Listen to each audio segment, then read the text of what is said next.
Josie's going to lead it. And there is a special guest speaker on Sunday the 26th, it looks like. Right? Don't know who that is, but there's a special speaker. So anyway, check it out. Should be a lot of fun. You know, where else can you go to talk about this kind of stuff? Phil? Yes? I want to list the healers. Oh, that's right. I know. I've got it listed right here. But thank you. Just because somebody gives me something doesn't mean I remember, even if I write it specifically down there. Josie is going to compile a list of healers. No matter what modality you're in, she's going to start a list. So if you want to be on that list, make sure you tell her, because you're not going to be on the list unless you tell her it's okay to publish your name. So I don't know, what are you going to use the list for? Just kind of... For this group meeting. Oh, just for the group meeting? I see. Anyone who wants it. Okay. So yeah, so if that's of interest to you, by all means, get a hold of Josie. You obviously know who she is because I'm talking to her. So. More t-shirts and sweatshirts. Never laugh at your wife's choices. You're one of them. Mom likes me best. And a picture of Sasquatch. Hide and seek champion. I'm not a hot mess. I'm a spicy disaster. I like that one, honey. I like that one. Yeah, I can. All right, things that make you go, The man who listens to reason is lost. Reason enslaves all whose minds are not strong enough to master her. George Bernard Shaw. Nothing is more dangerous than an idea when it's the only one we have. Very simple ideas lie within reach only of complex minds. Okay. And yep. Colleagues hate geniuses, just as convents hate saints. Okay. I don't know. Ralph Waldo Emerson. Sometimes I don't quite understand them, but okay. And the things we know best are the things we haven't been taught. All right. We do have a couple patron saints by the name of George Carlin and John Lennon. And John said, "I believe in everything until it's disproved. So I believe in fairies and myths and dragons. It all exists, even if it's only in your mind. Who says that the dreams and nightmares aren't as real as the here and now?" I don't know. And George, meow means woof in cat.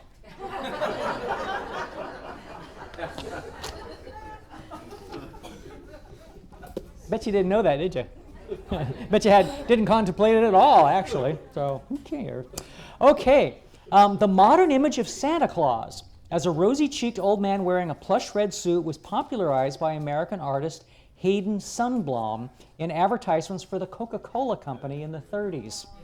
Coca-Cola hit upon this advertising campaign as a way to boost slumping scales during the winter months of the Great Depression. Interesting. All right. Ooh, I got another one here. Another good book that Josie just happened to have given me. I love it.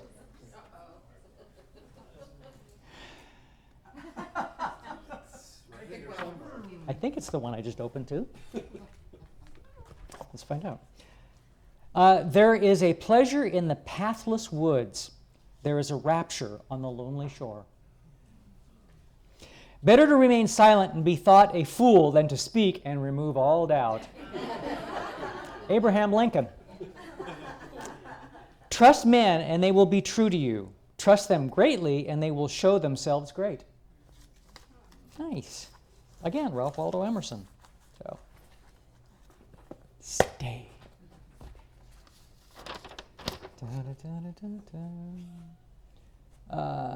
You know the industry. Why don't sheep shrink? Why do sheep not? Let's try this one again. Why don't sheep shrink when it rains?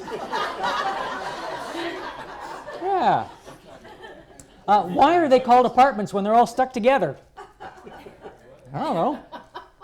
If con is the opposite of pro, is Congress the opposite of progress? If flying is so safe, why do they call the airport the terminal? I don't know. On a bar of Dial soap, directions, use like regular soap. On some Swanson frozen dinners, serving suggestion, defrost. Yeah. It'd be sad if it wasn't so funny. Let's just finish with this one. Anything else going on? Oh, you got something going on? Oh, good. What's going on with the, what's going on with the expo? Oh, we are doing really well with the expo. We have over half of the booths are sold now, so I do still have some booths left, but I have prospects for those. If anybody is interested in a booth, please contact me. You can email me at Healing Hands. Better sooner than later. Yes, better sooner rather than later, because a lot of these are going. HealingHands999@gmail.com if you're interested in a booth. I have them from I think $275 is the highest price on a wall. $125 is in the back room. So there's different sizes, different prices. Give me an email if you're interested. So, like I said, they're going fast. We also 10 weeks.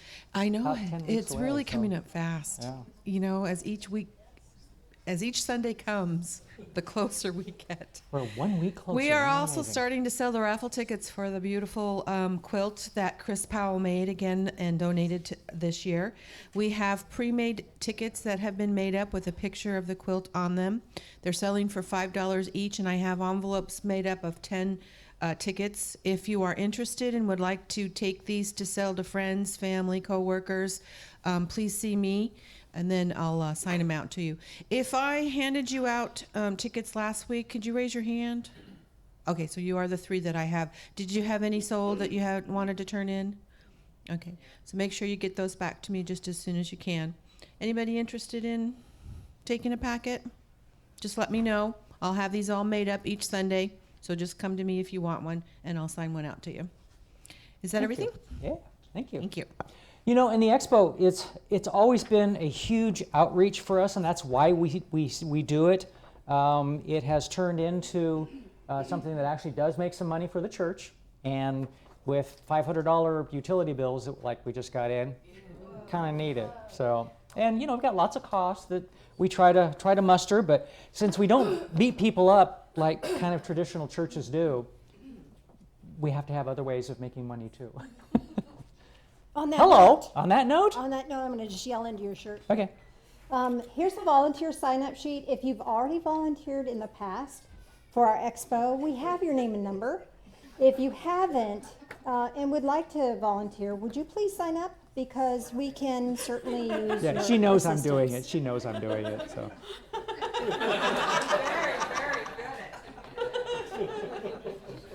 That's years of experience of ignoring. A Catholic guy goes into the confessional box. He notices on one side a fully equipped bar with Guinness on tap. On the other wall is a dazzling array of the finest Cuban cigars. Then the priest comes in. Father, forgive me, it's been a very, very long time since I've been to confession, but I must first admit that the confessional box is much more inviting these days. The priest says, get out, you're on my side. Ha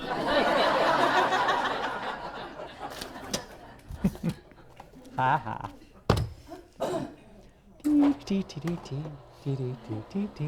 Have a fun song this morning. This one I think is fun. Oh, Fred, you'll appreciate this one.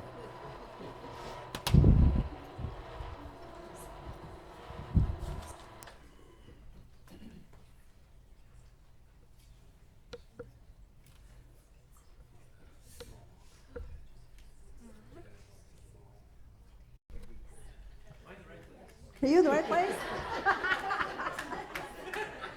YouTube. It was right place, wrong time. Check it out. It was fun. It's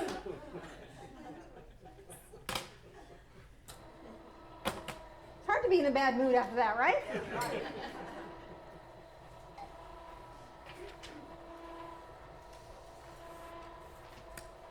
I have this much to tell you in this much time. And there's still stuff out there that I'm getting. And so I don't know what's here, what's not. What I'm going to do, what I'm not doing. So let's start with a prayer. Dan, you want to do your thing? Sir?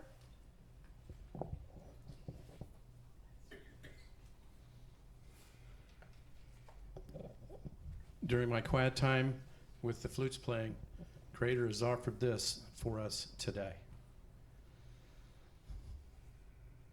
May you recognize as the day comes and Spirit rises through you that there's a clear path. May you recognize that you can walk in balance and help others do the same. May you recognize that you have the courage to live your dreams. May you recognize as the day closes and Creator brings you back into your dreams. May you see the worth of the day, and may you see your own worth. Oh. May it be so. Amen. Well done. Thank you. So, I'm a little challenged today with our subject. Darn it. Give me a sec.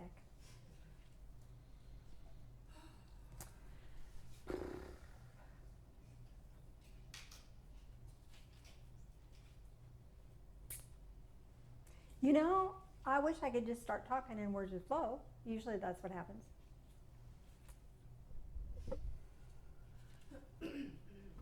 So what's happening with me here now, let me just tell you what's going on, is I've got this big wait. So I don't know what we're waiting for, but I've been asked to just wait for a second. So let's just wait.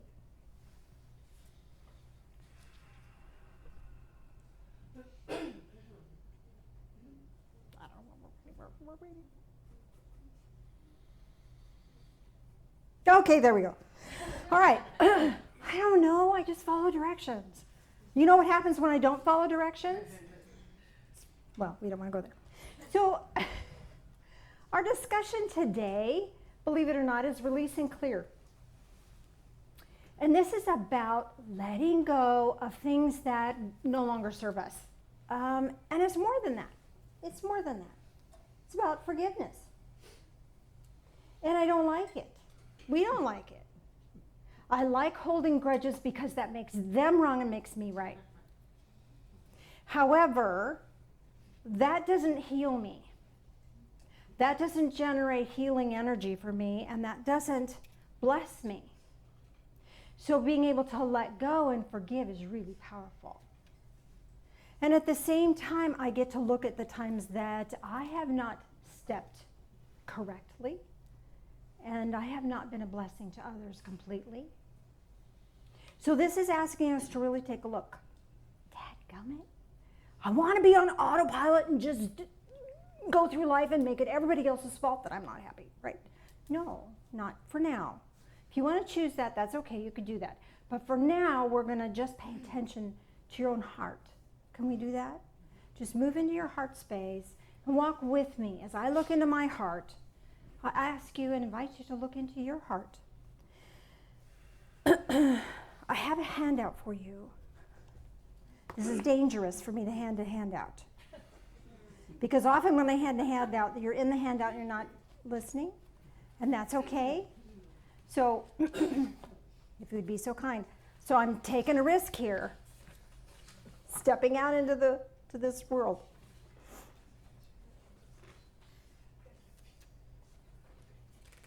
The hardest thing I have to do here is to just allow words to flow. And I'm really struggling today. So I appreciate you just being with me and allowing me to be here and be human. So thank you for that. That's really a blessing for me. As we talk about releasing and clearing, I want to invite MaryAnn McDonald to the front. She has some stories she's going to share with you about the forgiveness process and the value of forgiveness. She's had the opportunity to actually spend time with Chunyi Lin. He's the guy that does the Spring Forest Qigong. Perhaps some of you have heard of Mary Morrissey. She's done some workshops with her directly, personally. So she's had opportunity to learn from some really profound people, and she has some insights to share. So she has a few stories to share with us right now. So MaryAnn, let me give you the microphone. May as well do it easy, right? Easy is good.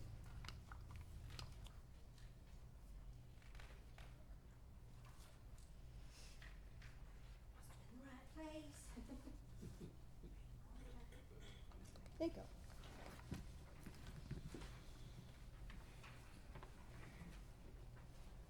I can hook it on something here. My pocket, maybe that'll work. Now, when we talk about Qigong, just for those of you that may not know what it is, it's not a religion. It was developed by the Chinese for health and for longevity. If you want to get into the meditative part, you can really increase your spirituality, and Master Lin most certainly is very developed along this way. He's worked a lot with the Taoist histories and so on within the Chinese area, and he's worked a lot with Tibetan monks as well, including a recent conversation with the Dalai Lama in India not long ago. But Master Lin happened to hit, I don't know, it was about 8 or so when the Cultural Revolution came into play in China, and his family suffered greatly as a result.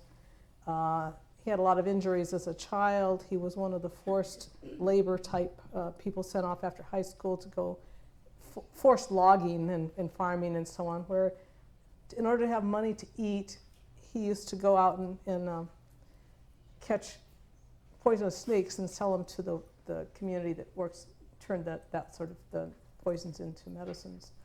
He had a rough life. But he had an accident, a basketball accident at 27 that took out his knees.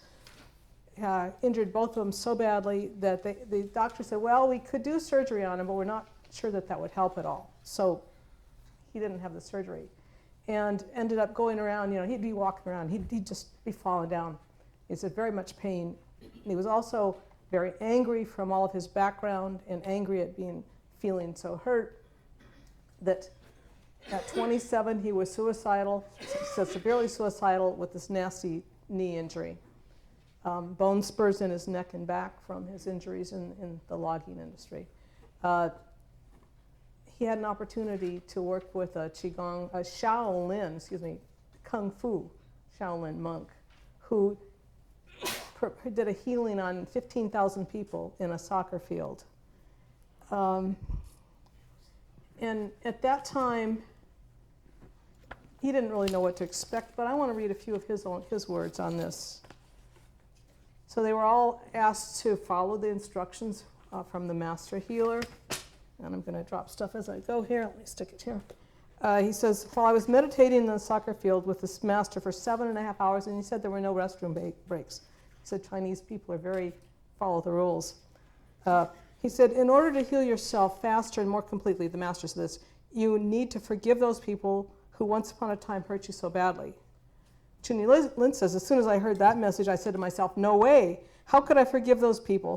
When their lives were in danger, my parents gave everything to support them, to save their lives. And then for no reason, just because of the Cultural Revolution, they put a machine gun to my head and to my sisters and wanted to kill us. How could I ever forgive them? No way. The master's voice said, well, if you can't actually forgive them now, go ahead and say, I pretend to forgive you. So Master Lin talks about lining up these hundreds or so people all in a row, and the idea was to say, I forgive you, I love you, I forgive you, I love you, I forgive you, I love you, and go through this whole list thousands of times. Well, he said he started doing this, and after about 10,000 times of saying this, it was like he couldn't say it anymore. It was just, he said, I began to say to these people without emotion, I just didn't feel anything at that point, I forgive you, I love you, I forgive you, I love you, I forgive you, I love you, I forgive you, I love you. And he just continued this. He said it came to the last points where you couldn't even hear what I was saying. I was just kind of murmuring. And then suddenly a tremendous heat and light began cruising through my entire body. My energy channels opened, the pain went away, and it opened my heart. He says, when you let go enough, forgiveness, true forgiveness, it will come to you as well. Then you will understand the person who really needs forgiveness is not the one who hurt you, it is yourself. He said, my friend, the story you are clinging to is about someone that is already long gone, or something that is already long gone, and you're holding on to your emotions. Your emotions will direct your energy to transform for the positive or the negative.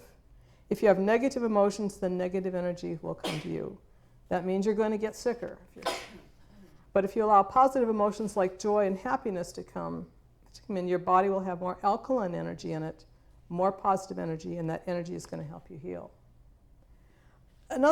He has many, many stories of healing through people forgiving. The one that I found most poignant was relating to his wife at the time. Her name was Fong, spelled Fang. Fong didn't much care for Qigong. She wanted her husband to be the university president. He had been dean of the language arts and had not actually had a shot at becoming president. She wanted him to do that, not go teach Qigong in America, in the world. So she wasn't very interested in Qigong. But she also had a difficult childhood and life up until the time she left there, and developed lung cancer. She wasn't a smoker, but she ended up with lung cancer, and he worked on her frequently, though.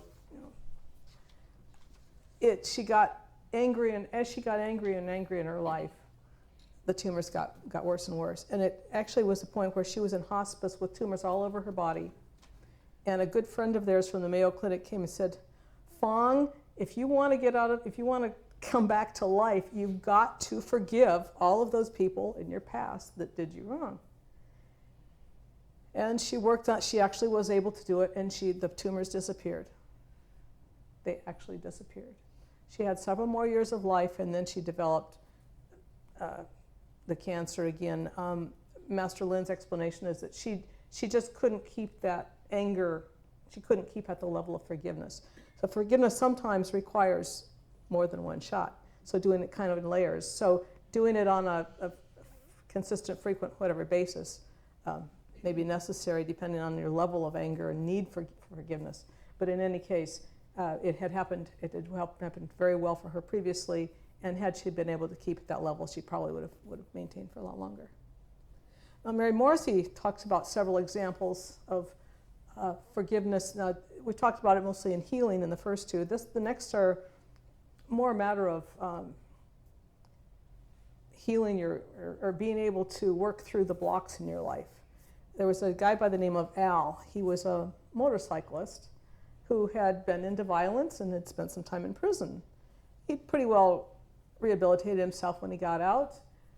Then he found out that his wife had been having an affair, and his best friend started counseling him to kind of help him calm him down and work him through, which worked out to some extent until he found out it was the best friend that was the one that was in this betrayal. Well, this is a guy that easily goes to violence, even though he's tried to rehabilitate himself. So he's knew of Mary Morrissey, and for some reason, instead of acting, he asked her to have an appointment with her. She said, what you need to do, if you go do the violence, you're going to be back in prison, and you're going to be in a prison in your mind. What you need to do is help clear this through a prayer where you start the prayer however you want, and then you say, and please bless, and I wish Bruce, his name was Bruce, to be happy and well, so bless him essentially. Now that was not an idea that Al liked at all, but over time, with much conversation, he was able to do something like this, and he told Mary what he was saying is, he said, well, he said I could start any way I wanted to, so I start out, God, if he doesn't get hit by a truck first, please bless him and help him be well. And he said, then my next one was, God, if a train doesn't run over him first, please help him and let him be well. And he kept doing different levels of this when it eventually got to the point where he didn't really need to say that. He just said, okay, God, just help him be happy and well. Changed Al completely. The mindset shift that he made by forgiving in this way was huge. And eventually he and his wife split, but eventually he met a woman who was they were well suited, and he was at a vibration, a way of looking at it. He raised his vibration to the place where he could attract into his life a relationship that would work well. And Mary actually performed the ceremony for their marriage. Wouldn't have happened. She's pretty sure it's very highly unlikely anything like that would have happened had he, not been able to forgive. There's a kind of a simple story that happens in our everyday life. It's not so strong, but the idea of why things happen sometimes. Mary Morrissey was in a checkout line, and the checkout clerk charged her $3 more for an item. And Mary said, she politely said, this is not this price. Lady just blew up, got all upset, made a big issue out of it. Mary left the store thinking, this lady is really, really rude and shouldn't be working at a grocery store like this. And the guy was helping her take her bags to the car. And she mentioned to this guy, that lady was really rude. And he said, oh, I know. She's having such a bad day. Her son was riding a bike and was hit by a car, and he's in the hospital. And she's a single mom. She doesn't have much money. She has to be here if she wants to put food on the table. She wants to be at the hospital, but she's here. And she's just kind of, if you can just kind of let that go. Mary said, immediately that all of that anger drained out of her. She went to compassion. We never know a lot of what's causing people to do things, but if we can put ourselves in a place to recognize something's happening that's making things difficult, and if we could come up with a compassion for them instead of the anger toward them, notice the anger if it's there, recognize it, and then see if we can work towards forgiveness or compassion, forgiveness. That'll make it a whole lot better for how we are going forward. And the last example I want to mention, there was a guy in Detroit who was a Unity minister, had a congregation of 4,000 or 5,000 people. This was in the late 80s, early 90s. And he was mentoring Wayne Dyer, Les Brown, and Mary Morrissey. So that's where her connection was. And he was telling Mary one day that he had a brother-in-law that was absolutely toxic. I don't know what the brother-in-law did to guy's name was Jack. Clearly it was really bad, to where if he mentioned any part of that story to anyone, and boy, they would be immediately sympathetic with him. And he said he carried this story for a long time, but he knew that it wasn't healthy for him to be living in this place where he had all this anger toward this brother-in-law, who was by that time an ex-brother-in-law. And he was looking for a way to change that in himself, to change his perception. And what he learned was if you've got someone that you can imagine that you love, and in this case he was using his son, he was imagining his son. He could visualize a picture of his son and just shower him with love in his visualization. And then after he's been there a little while, bring in the picture of this guy that was the jerk. And he said when he first did that, you get to that point and he just tense up, constraint. His thoughts would be all constrained. And it would not be a good thing, but he practiced it until where he could go through this visualization when he thought of the brother-in-law and end up seeing seeing his son, and then the picture of the brother-in-law coming in and getting kind of in a neutral place where he wasn't responding really.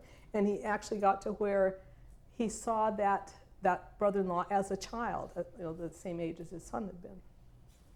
He felt that was probably pretty good, but he said that the test for him was when he came up to a stoplight and this brand new Cadillac came up next to him, and he was admiring the car, and then he looked over to see the driver, and it was the brother-in-law.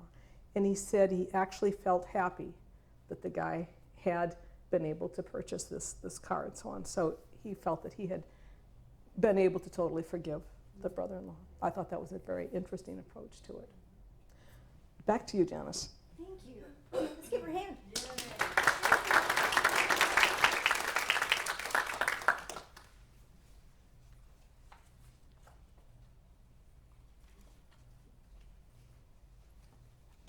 Powerful stories, are they not? So forgiveness is not an easy thing, is it? I've got a couple of processes here on this sheet of paper that I handed out to you because it's a challenge. Now, there's a million ways to do release and clear, a million ways to process out your anger. You've heard 5 different stories here. And so there's no wrong way to do it. Whatever works for you is what works for you. The goal here is to get to neutral. The goal here is to be free. To be free. Whatever that takes. In Matthew 18, 21 and 22, Peter came to Jesus and said, well, you know, it's been said, the good book says, you forgive your brother or sister 7 times. He said, is that what you believe? And Jesus said, 70 times 7. Well, 70 times 7, that's almost 500. That's a lot of forgiveness. And that doesn't mean you set yourself up to be hurt by that same person 500 times. That means that it might take at least 500 times for you to keep that forgiveness process, whatever that process is for you. It might take that much time till you get to the place of neutral where you're free and you don't suffer anymore from that pain. More on that later. I have a quote here from Fred Rogers and one from Chunyi Lin. Please read those for yourself. Have you ever seen Velcro? Have you ever seen a microscopic picture of Velcro? It's got all these little hooky things on one side, and then the other side is all this little tangle of loops. See, there's some Velcro right there. And so what happens is you get these loopy things, and the Velcro hooks onto the loopy things, and then you rip it apart. So anytime a Velcro thing comes in contact with anything that is not smooth, it's going to hook, whether it's a loopy thing or not. So as I've told you in the past, you know, my dad used to call me stupid. So while I still was activated by that, I had a hook. So if anyone spoke to me with a flavor of disdain or spoke down to me like I didn't know what I was doing, I'd get hooked, big time hooked into that. And then it was like, oh, this anger, and I didn't like that person, and I didn't like me, and all the pain from my father would come back up again because I was hooked. Forgiveness is the way to let that hook go. And then no matter how much fuzzy stuff is out here, it's not going to hook me at all. Somebody speaks down to me now, it's like, oh, sounds like my dad. It doesn't hurt. I'm free of that. I have got other hooks I'm still working on. But that hook is clear. And I might, for a moment, go, and look at it, but I don't have to get hooked into it, and I don't have to get angry at that other person, because I'm clear. And part of what I did was a releasement process, and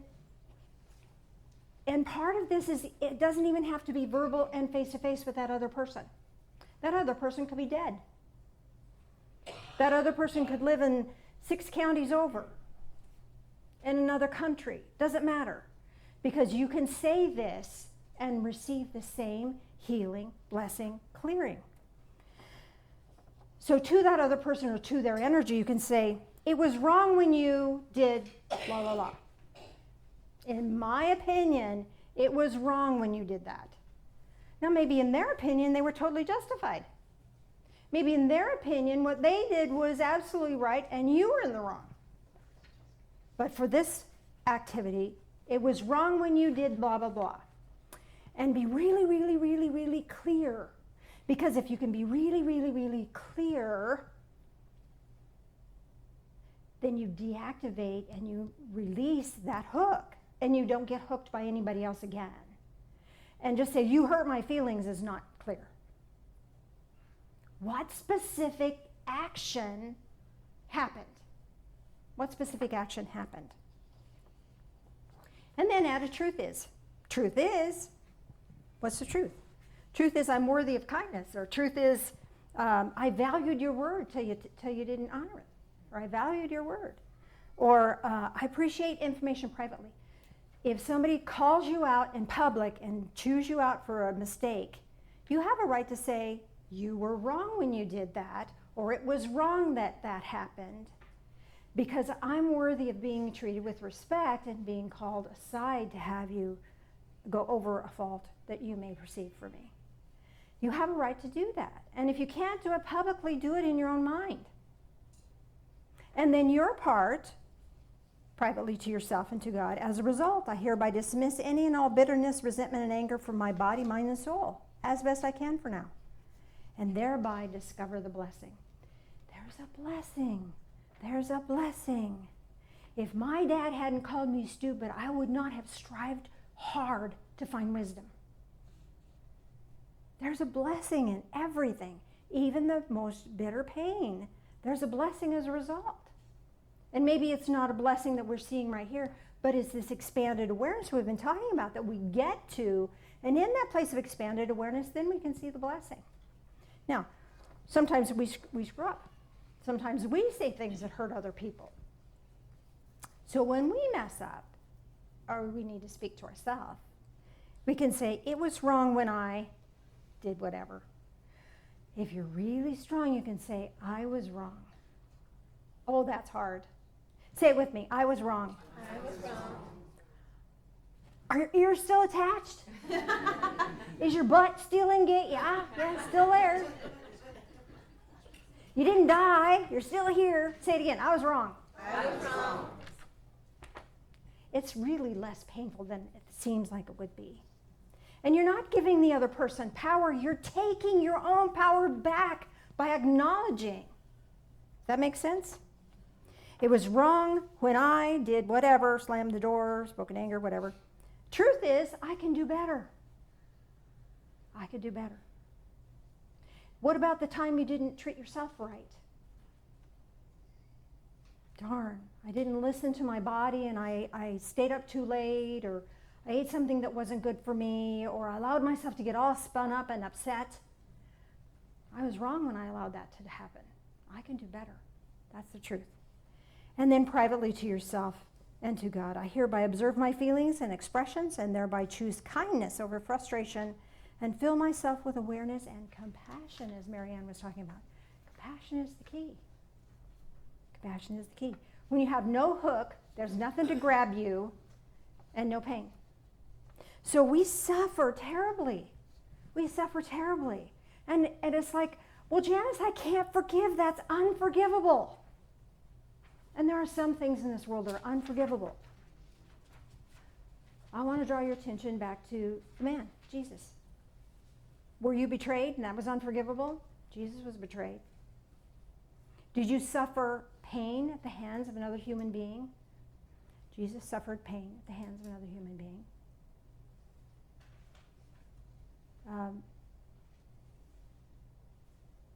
All of those things that we experience, he experienced too.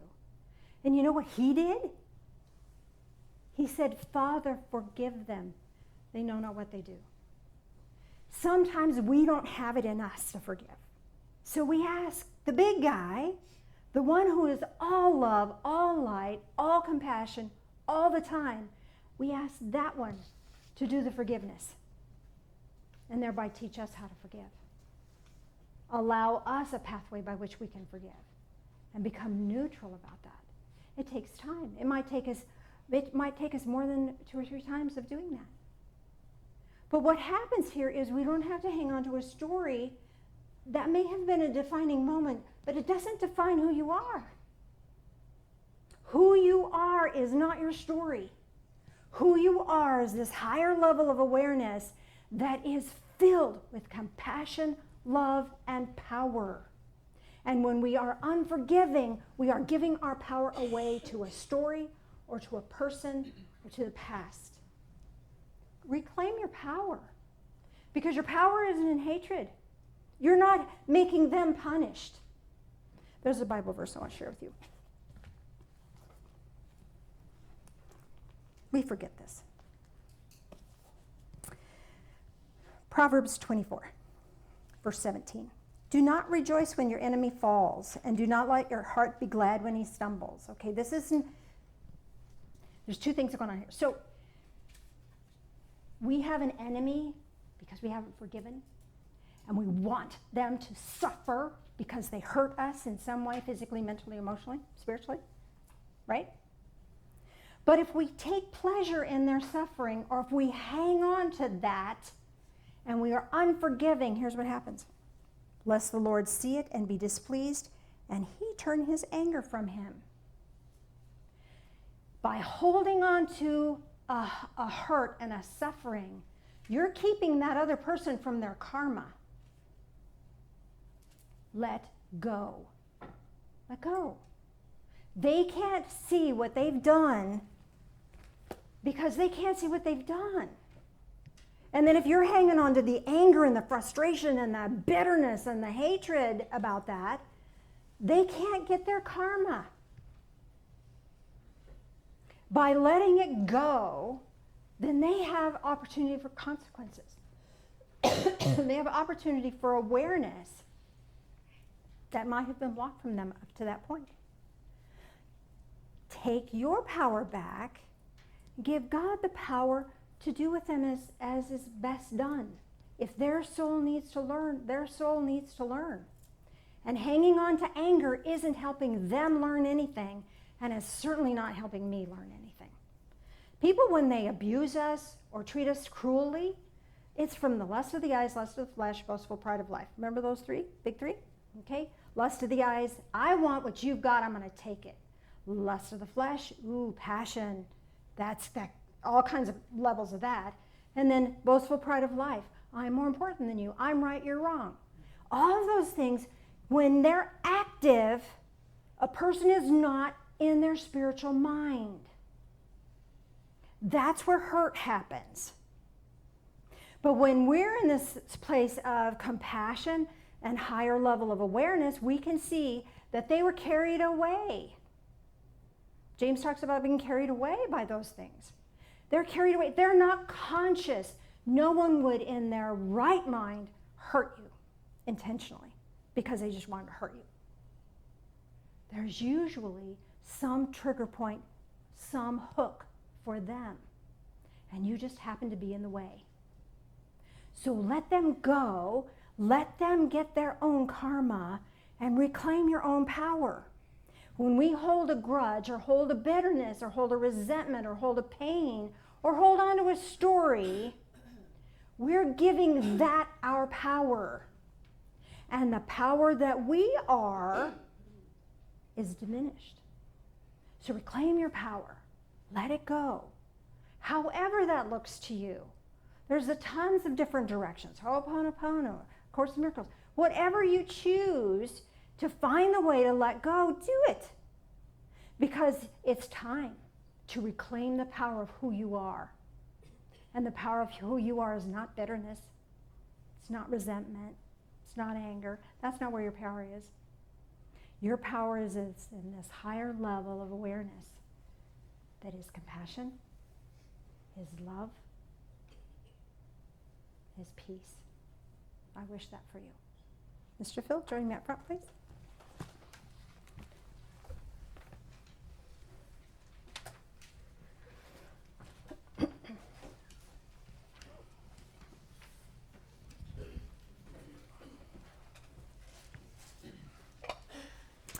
Communion.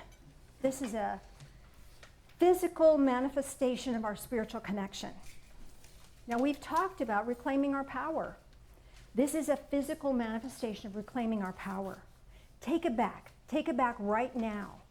When you put this in your mouth, take back your power. Let go of whatever may be holding you back. There's nothing to be served by that. Take it back. As you put this in your mouth, reclaim. Allow Spirit to give back your power to you. Not your story. Don't hang on that. Step into the truth of who you really are. The power of who you really are. Join me in prayer, please. Loving Spirit of light, as we take this in, grant us freedom from the past. Grant us our power back. Bless us with love and compassion and joy.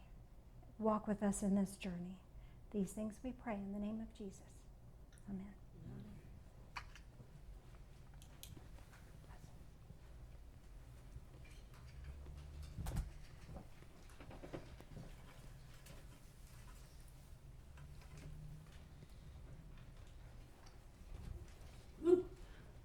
Feel power.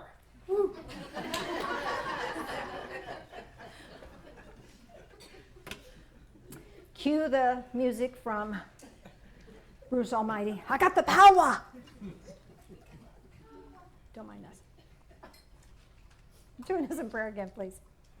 Loving Spirit of light, as we drink this in, help us to drink in life, all of it. Know that all of it is our blessing to us. And all of it is for our benefit and our good. Help us to step up, be real. These things we pray in the name of Jesus. Amen.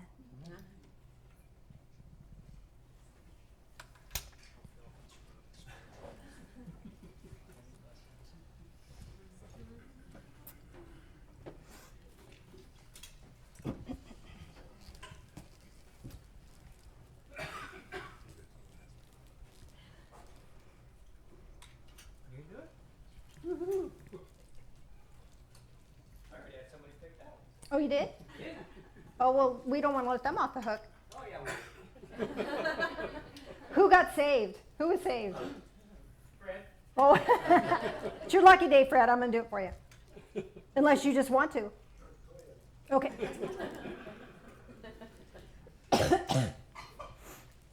Your gifts, your blessings keeps this place running, keeps the heat on. What a beautiful place for us to be safe, and to step into our real, true selves. Thank you for being here. Thank you for your gifts.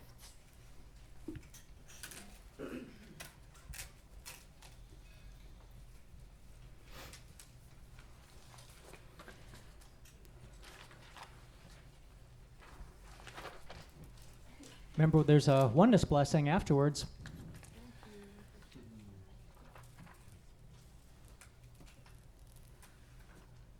I have things I want to read. They're just not speaking to me.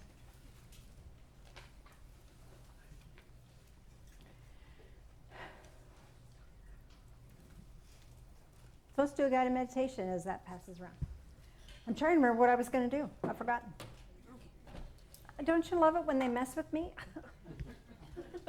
Had it all planned out. Do you remember, MaryAnn?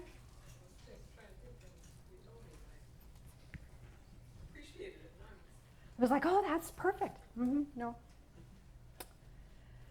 Okay, well, let's see what we're going to do here.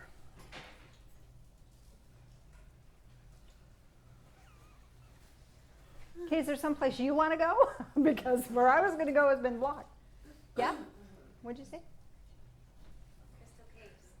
Crystal caves. Let's go to the crystal caves. All right. In order to get into the crystal cave, Yeah? walk the path of balance. Walk the path of balance. There we go.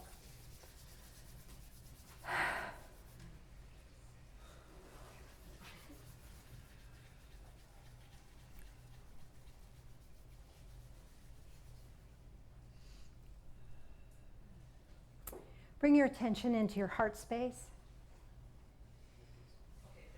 Can you hear me okay? We good?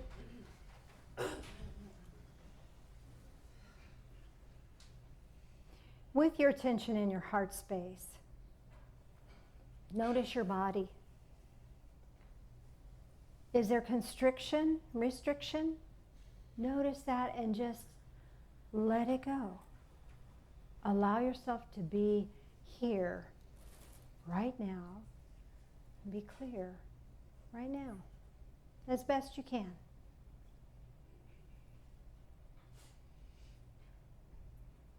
And now bring your attention down to the bottoms of your feet. There's energy portals there. And as they open, any dense energy that just broke loose from you can now just fall away from you. Let it fall deep into the core of the earth. It's just energy. You can let it go. I want to take a deep breath in and exhale. And that will allow even more of that dense energy of anger, resentment, sorrow, pain, allowing that just to go. And bring your attention back to your heart space and see it feels looser, more open, more relaxed. more at peace, more joy-filled. And from that place, allow yourself to take your awareness to the top of your head. There's an energy portal there. And this energy portal is always connected to Divine Source. And for now, we're going to find another a portal of light that allows a deeper connection. And this portal of light could be gold, could be silver, could be purple, could be iridescent. Whatever you're experiencing right now is exactly what is right for you right now.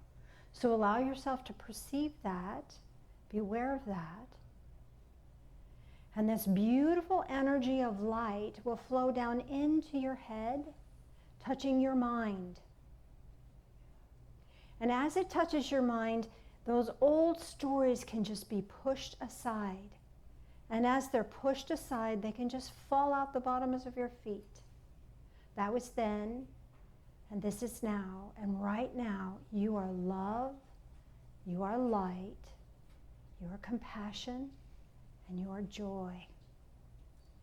And as your mind fills with that awareness, more and more love and light touch your eyes, touch your throat, touch your heart, your torso, your legs, your arms. So your whole body is infused with this living light of love.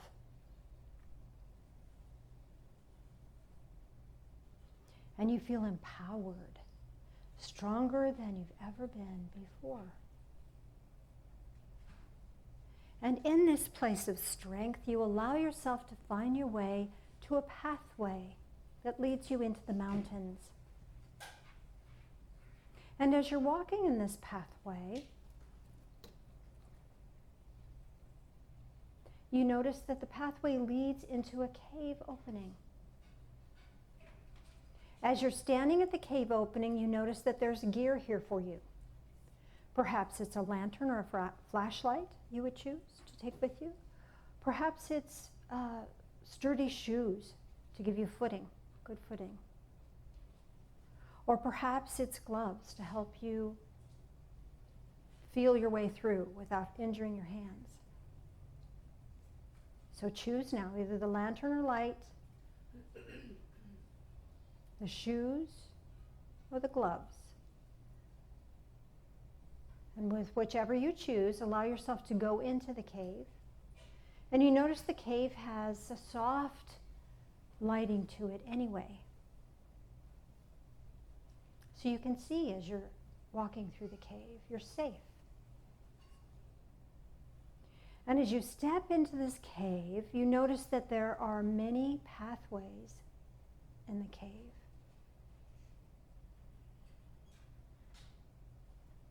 But that doesn't frighten you, because you know you're guided. And the pathway that is right for you will be illuminated.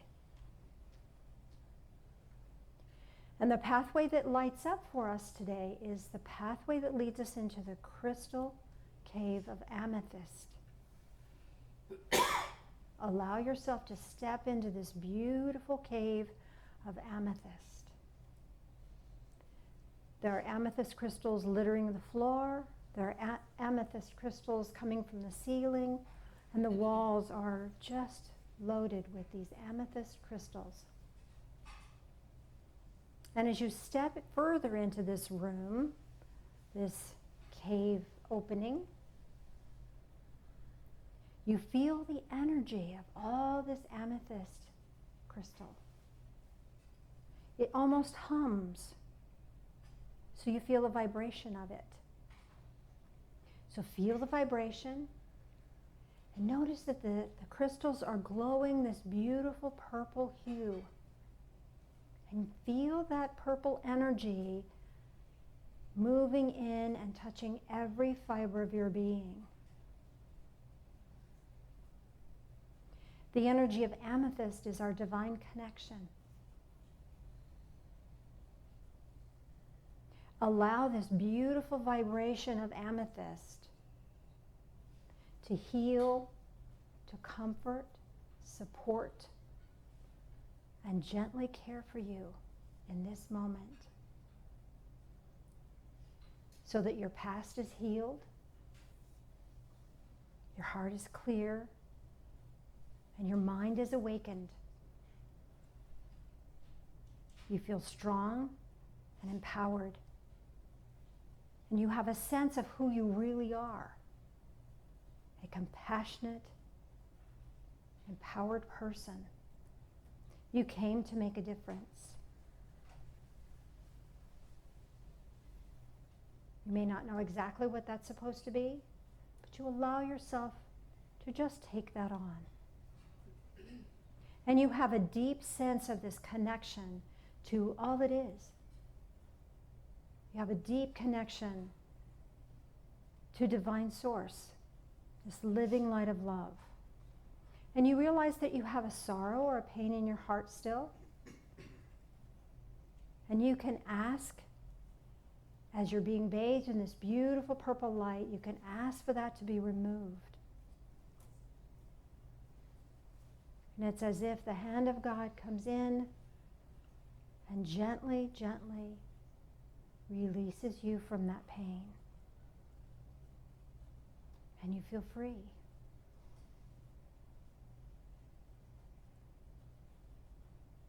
And you notice that right at the bottoms of your feet, right at your feet,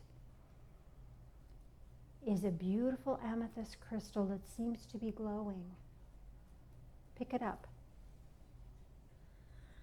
As you pick up this beautiful crystalline structure, you feel stronger because you have a sense that that structure is here to protect you. It's here to support you. It's here to strengthen you. And your connection to Great Spirit is even stronger than it ever was before. You know you'll be guided. You'll know you'll be blessed. You'll know you'll be protected. So receive that crystalline structure. You may want to carry it with you. You may wish to put it in your heart space, or you may wish to put it in a pocket. But allow yourself to carry this crystalline structure with you. It's here for you, to bless you. And you might want to leave a token of your appreciation here, whether it's a word or thought or feeling or some symbolic object. Allow yourself just to leave that at this moment, to acknowledge this moment of power, this moment of strength, where you've stepped into yourself at a higher level than ever before. And as you leave that and have that deep sense of gratitude, you allow yourself to turn and step back into the entry area of this crystal cave. And you can see there are other passageways that lead to other crystalline structures. And you're welcome to come back here at any time and see what any of these might have for you. But for now, it's time for us to go.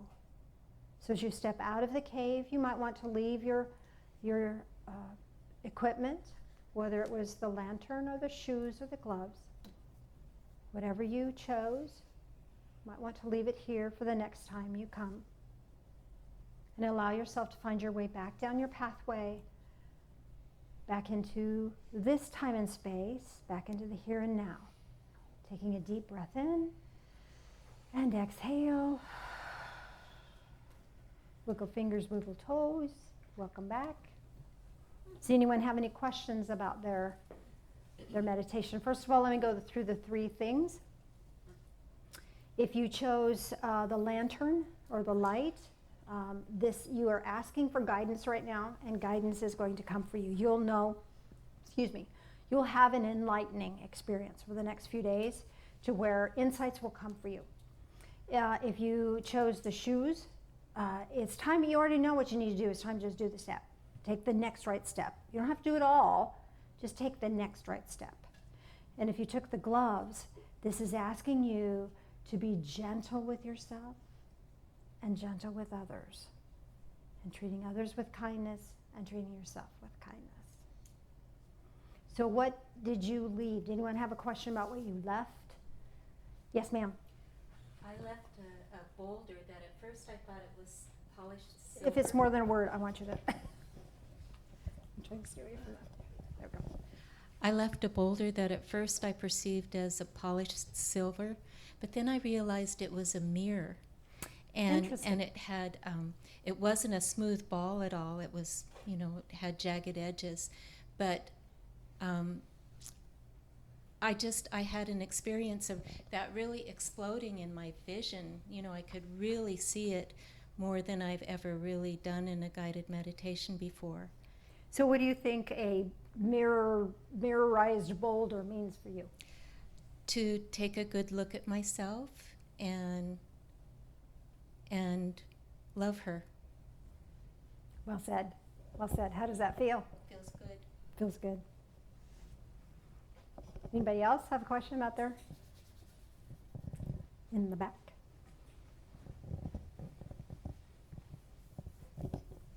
All right. So I didn't get any of the 3 that you mentioned. I'm not surprised, Leanne. What did you get? I got a like a cord of like rope and a Okay, pickaxe. yeah, I saw that too, but it wasn't anything that came through. So the rope here is for you to hang on. Okay. Hang on to your truth.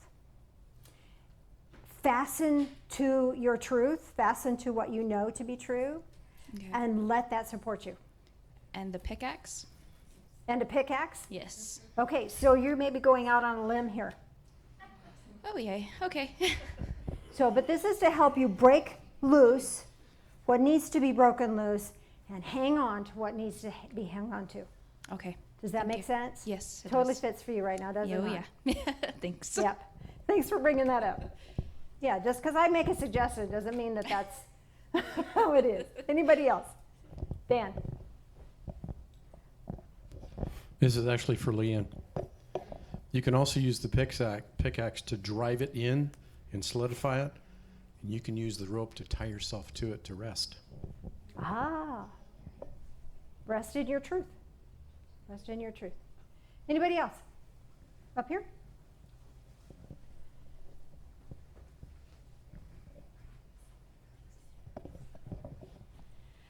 I kept picturing a ski pole, but you didn't say ski pole, so I went with lantern.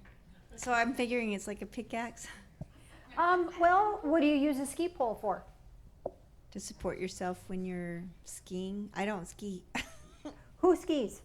If I recall, a ski pole is to help you propel yourself. Propel forward. yourself, yeah. You keep get your you balance. going. Okay. So you get some traction and you push yourself on. So this is asking you to dig in and get going. Okay.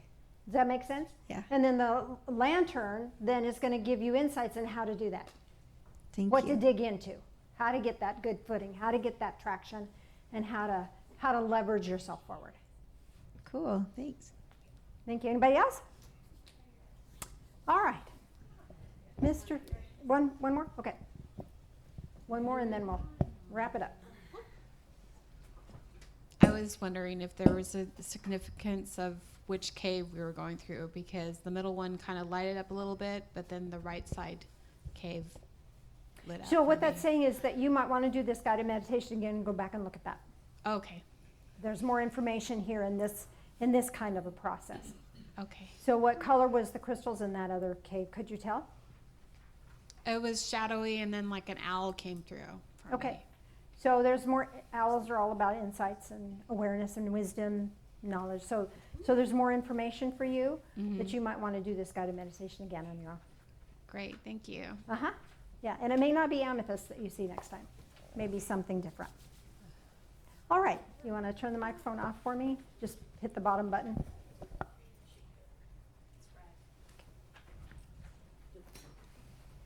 All right, Mr. Phil, Yes. hast thou a closing song, my beloved? I do, but remember Oneness Blessing afterwards if you've never done that. That's kind of cool. And a bunch of us go to West Richland for a meal. We're at JD's Diner in the back room. Anyone is invited.